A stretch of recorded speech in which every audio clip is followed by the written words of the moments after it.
يوم طلت شيخة الزنا المثالي تلفت الأنظار بطلتها البهية، وقفوا واستقبلوها يا الغوالي وانثروا قدامها زهور الندية.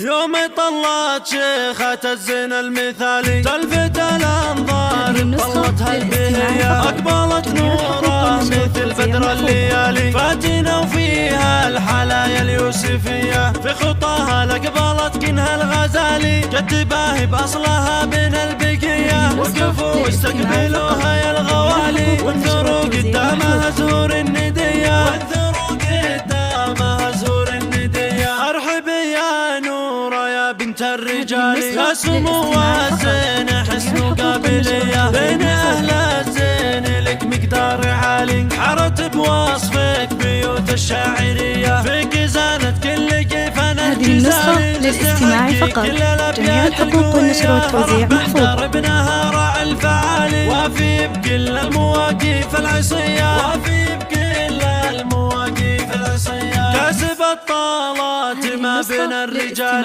الكفو والشام رمز المقدرية، مالكي والمالكي فوق العوالي، القبيلة اللي خذت الأولوية، هذا أبوه الكفو مقدم النزال، محمدين ومسويس ولا سيرية، والختم يسعدكم الله ذو الجلال، والصلاة على النبي خير البرية، والصلاة على النبي خير البرية. يوم طلت شيخة الزنا المثالي تلفت الأنظار طلتها البهية، أقبلت نورها مثل بدر الليالي فاتنة وفيها الحلايا اليوسفية، في خطاها لقبلت كنها الغزالي كتباه بأصلها من البقية، وقفوا واستقبلوها يا الغوالي وانثروا قدامها زهور الندية، وانثروا قدامها زهور الندية. أرحب يا نورة يا بنت الرجال، يا سمو الزين حسن قابلية، بين أهل الزين لك مقدار عالي، حرت بوصفك بيوت الشاعرية، فيك زانت كل كيفان الجزالي، تستحقي كل الأبيات القوية، فرح بندر ابنها راعي الفعالي، وافي بكل المواقف العصية، وافي بكل